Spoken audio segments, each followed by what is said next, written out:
I'ma blow up. Yeah.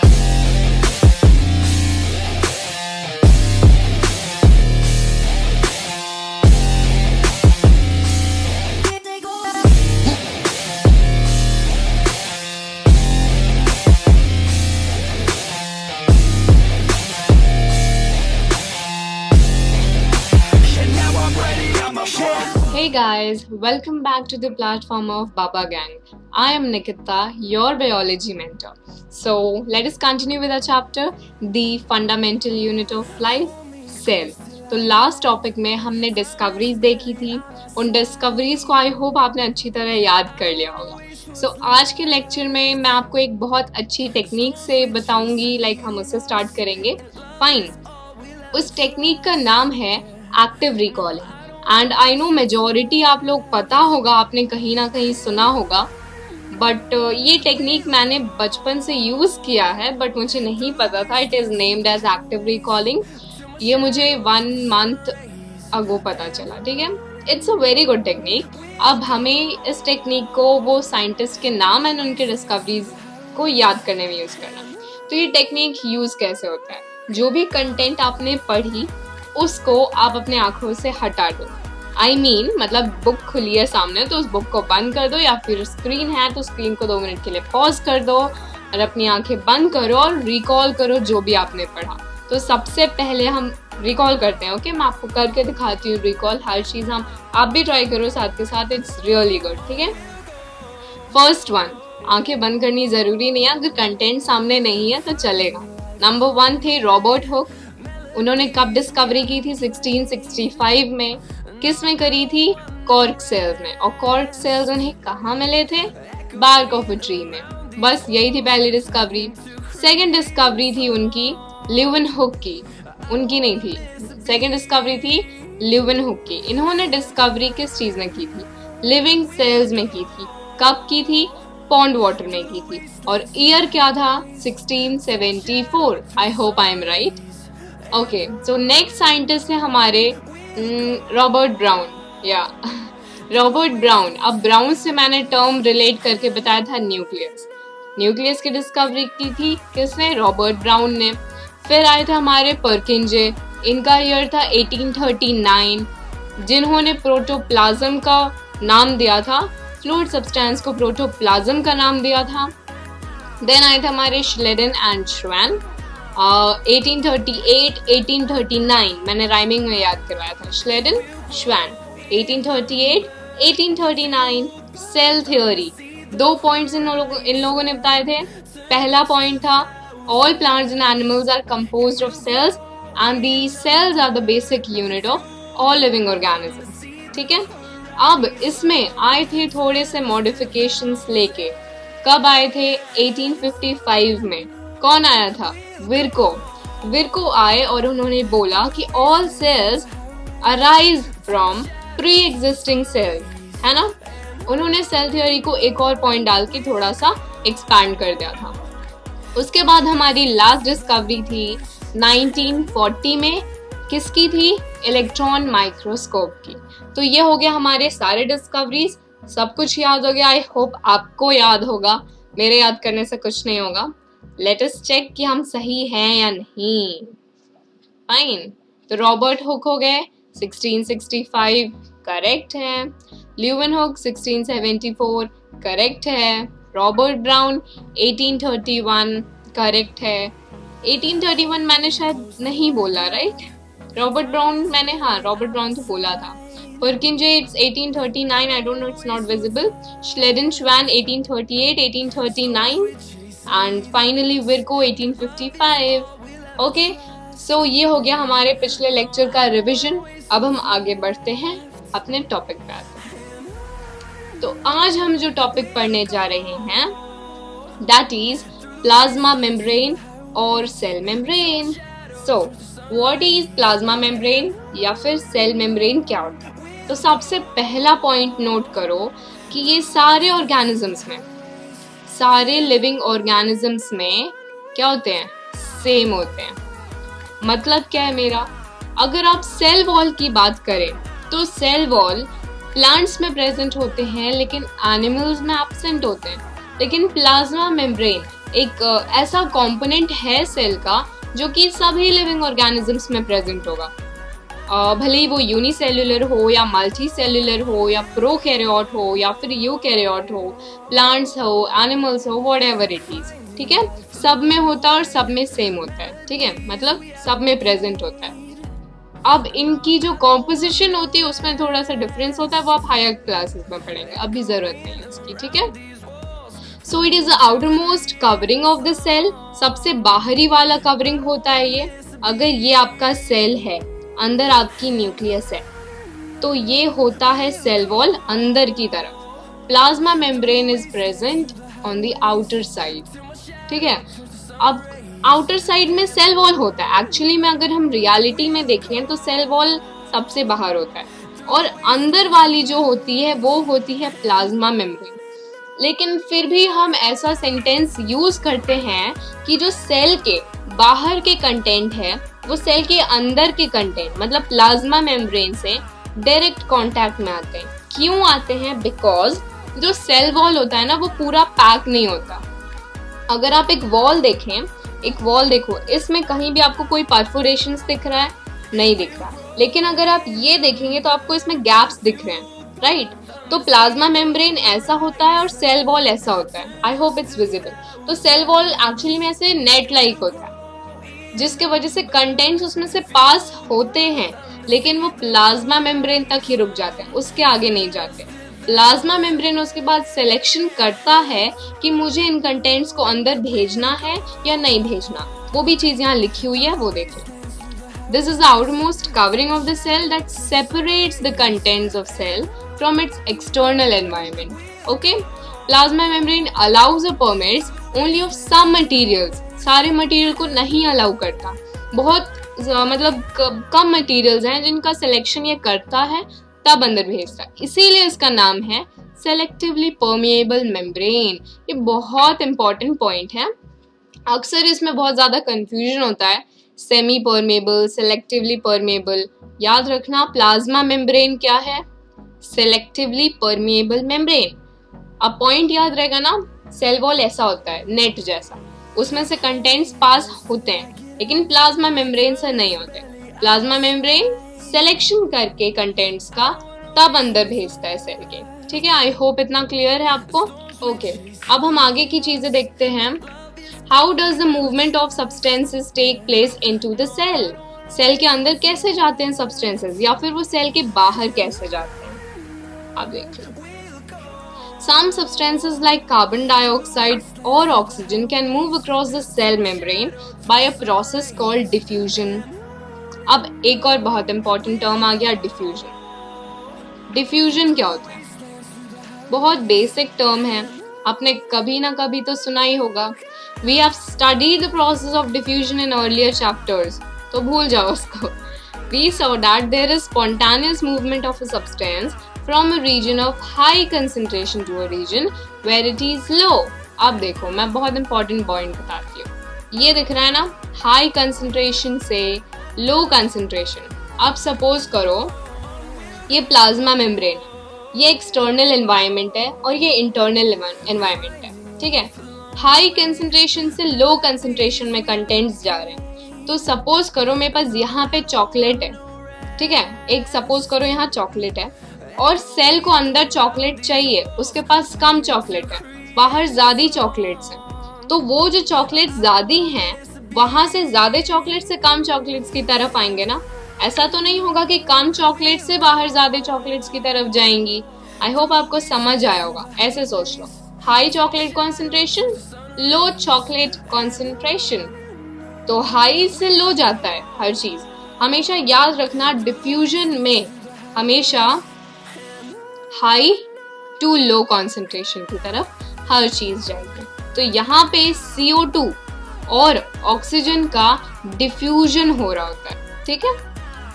Something similar to this happens in cell when, for example, substance like CO2, which is cellular waste and requires to be excreted out by the cell, accumulates in high concentration inside the cell. In the cell's external environment, the concentration of CO2 is low as compared to that inside the cell. अब इसका मतलब क्या हुआ? Cell के अंदर जो CO2 का concentration है वो कम है. देखो, accumulates in high concentration inside the cell. अब जैसे अगर ह्यूमंस की बात करें तो हमारे सेल्स को ज्यादा क्या चाहिए रहता है? ऑक्सीजन चाहिए रहता है, राइट? अब ऑक्सीजन चाहिए रहता है तो हमें CO2 नहीं चाहिए, हमें CO2 को बाहर निकालना है. तो CO2 कब निकलेगा? जब बहुत ज्यादा वेस्ट एक्यूमुलेट हो जाता है सेल में, तब वो एक साथ बाहर फेंक देता है. तो वो वेट करेगा कि उसका कॉन्सेंट्रेशन कब हाई हो जाए ताकि वो हाई से लो ट्रांसफर कर सके. जैसे ही CO2 की कॉन्सेंट्रेशन हाई होगी, CO2 हाई कॉन्सेंट्रेशन से अपने आप लो कॉन्सेंट्रेशन में चला जाएगा. अब CO2 की कॉन्सेंट्रेशन अगर हाई हुई है तो O2 की क्या होगी? कम होगी उस टाइम पे. ठीक है, दोनों की साथ में तो ज्यादा कम नहीं हो सकती. अब CO2 की ज्यादा है तो O2 की कम है. लेकिन जब CO2 बाहर चला जाएगा तब CO2 की कम हो जाएगी और सेल ऑक्सीजन गेन कर लेगा. O2 की कॉन्सेंट्रेशन फिर से बढ़ जाएगी. समझ आया? हायर टू लोअर कॉन्सेंट्रेशन चीजें पास होती हैं. बस ये चीज याद रखो. दूसरी पॉइंट, ह्यूमन सेल या फिर लिविंग सेल ले रहे हैं तो लिविंग सेल को CO2 नहीं चाहिए रहता है ना? CO2 नहीं चाहिए तो वो उन CO2 को निकाल देगा. तो high concentration to low concentration. O2 चाहिए, बाहर O2 ज्यादा है, अंदर O2 कम है, तो हाई कॉन्सेंट्रेशन से लो कॉन्सेंट्रेशन. आई होप इतना क्लियर है. ठीक है, यही होता है process of diffusion and nothing else. Okay, अब देख लो यहाँ पे, in the cells external environment the concentration of CO2 is low as compare to that inside the cell.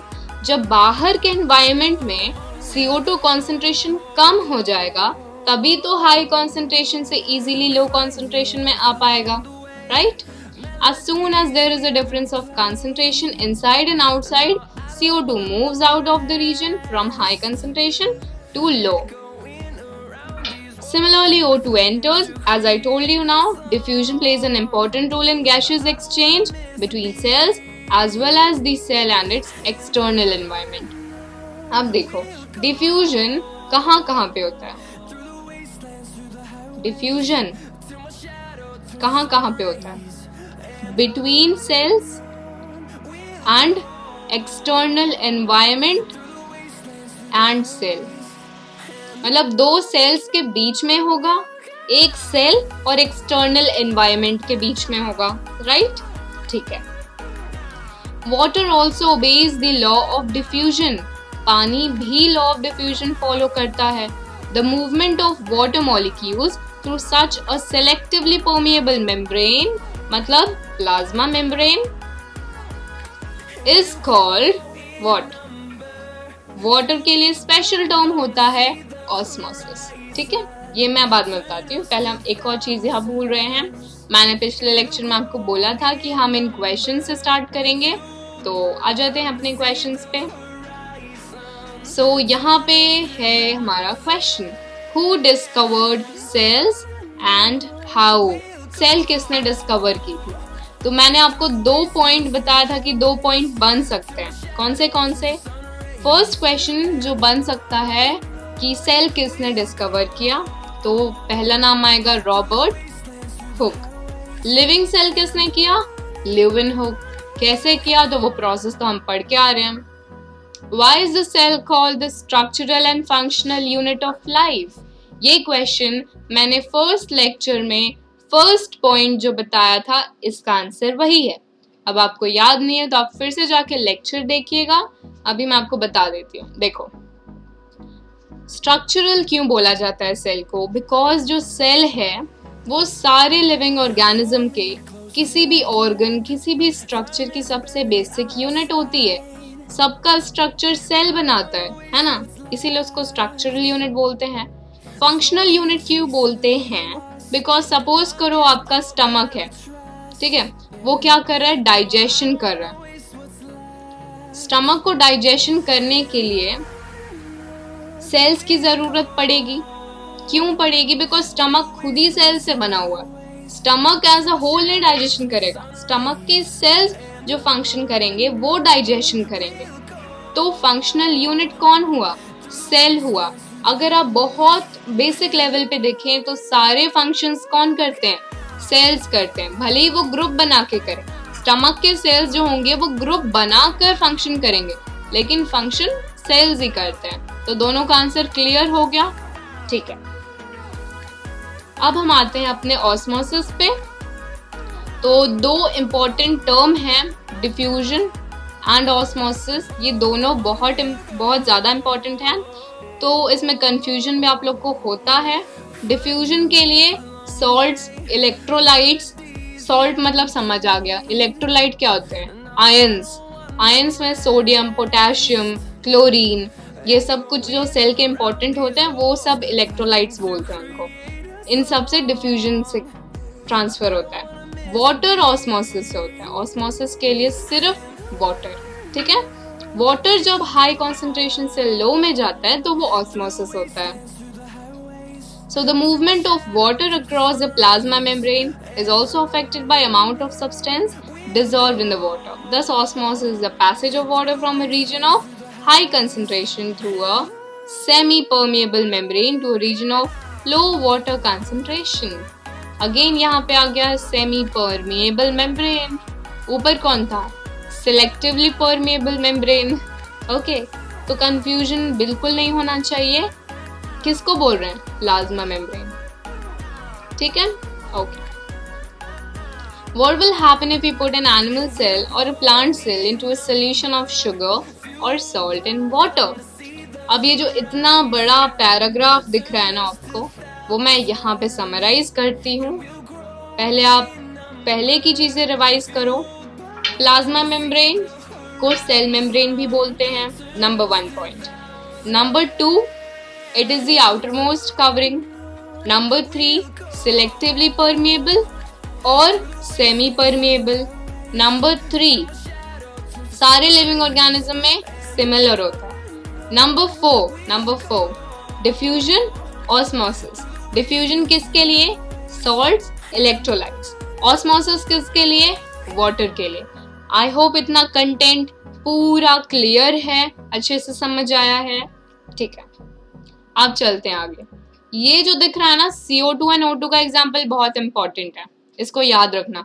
अगर आपको बोला एग्जाम में कि एक्सप्लेन करो तो आप इसके हेल्प से कर सकते हैं। इनकी हेल्प आप आराम से ले सकते हैं, बेझिझक, ठीक है। अब आते हैं हम अपने मेन टॉपिक पे।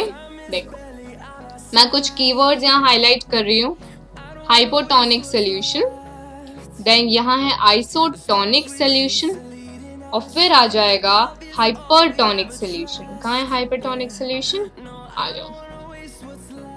अब देखो आपको एक चीज बता दूं कैसे याद रखना है इसको, बहुत थोड़ा ट्रिकी है। हाइपो और याद रखो हाइपर। हाइपो और हाइपर दोनों में डिफरेंस है। और आइसो मतलब तो सिमिलर, इतना तो समझ आता होगा, है ना। लेकिन हाइपो हाइपर का जो क्लियर कट डेफिनेशन है वो बताते हैं। If medium surrounding the cell has higher water concentration than the cell, मतलब क्या है? सेल है, सेल की कंसंट्रेशन कम है और बाहर जो वाटर है उसकी कंसंट्रेशन ज्यादा है, तो क्या होगा? हायर कंसंट्रेशन से लो कंसंट्रेशन में पानी चला जाएगा, है ना। तो meaning that outside solution is very dilute. कैसे? यहाँ तो कंसंट्रेशन हो गया ना, हायर वाटर कंसंट्रेशन। अब देखो यहाँ पे थोड़ा सा डिफरेंस आ गया हमारे डेफिनेशन में। एक्चुअली डेफिनेशन में नहीं आया। कहाँ का है गलत? सेल का। देखो डेफिनेशन अच्छे से पढ़ते हैं पहले। Medium surrounding the cell has higher water concentration.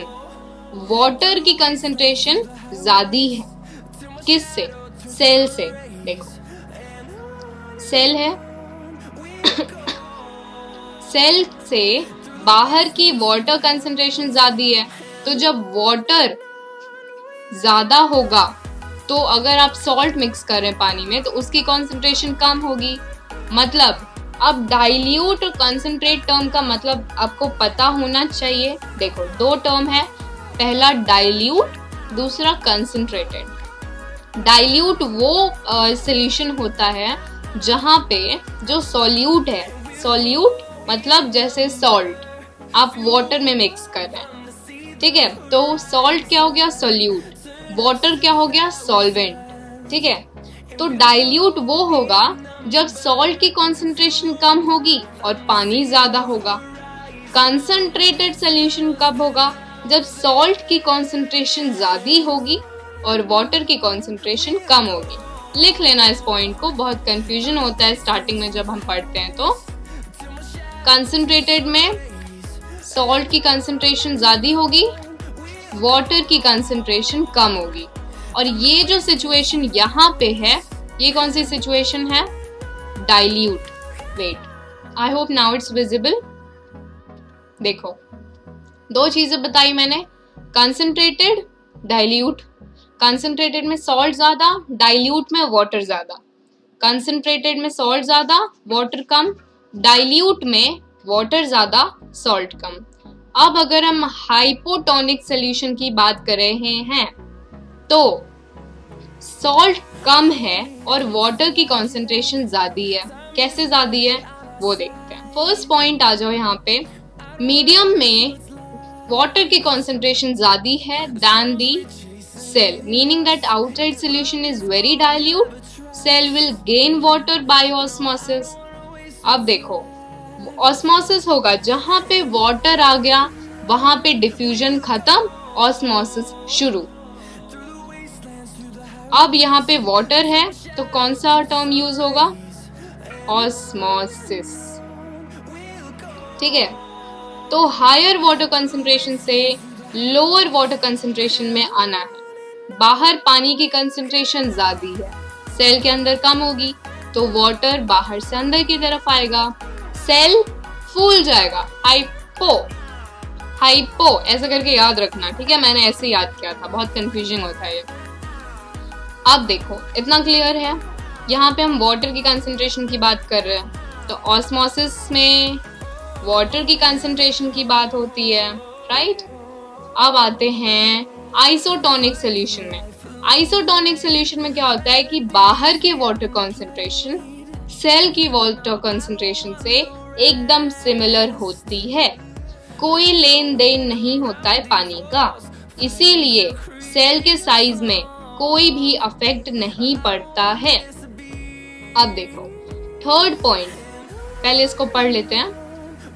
Water molecules are free to pass across the cell membrane in both direction. More water will come into cell than will leave. The net overall result is that water enters the cell is likely to swell up. Hypo, ठीक है?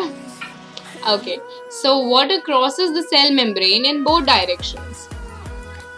Medium has exactly same water concentration. There will be no net movement of water. इसीलिए इसे isotonic बोलते हैं।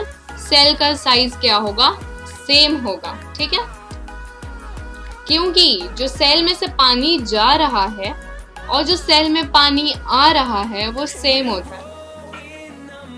अब आते हैं third point पे, हाइपरटोनिक सॉल्यूशन। हाइपरटोनिक, अब हाइपरटोनिक मतलब देखो क्या होता है। The medium has lower concentration of water, मतलब पानी का कंसंट्रेशन बाहर कम है तो सेल से बाहर चला जाएगा, पहले ही पता चल गया। तो वो जब कंटेनर ले लो, बाहर वाटर कंसंट्रेशन कम है, सेल में वाटर कंसंट्रेशन ज्यादा है, तो पानी बाहर चला जाएगा, सेल क्या होगा, श्रिंक हो जाएगा, इसीलिए इसको हाइपर बोलते हैं। और वो हाइपो, ये हाइपर ऐसे करके याद रखना, मैं आपको टेक्निक बता रही हूँ, fine. Okay, so has lower concentration of water, कहाँ, मीडियम में। It is very concentrated solution, the cell will lose water by osmosis, and ऐसे सॉल्यूशन को हाइपरटोनिक सॉल्यूशन बोलते हैं। जहाँ पे पानी की कंसंट्रेशन कम हो, सॉल्ट की कंसंट्रेशन ज्यादा हो। ठीक है, ये जो 3 डेफिनेशन मैंने बताए वो क्या थे?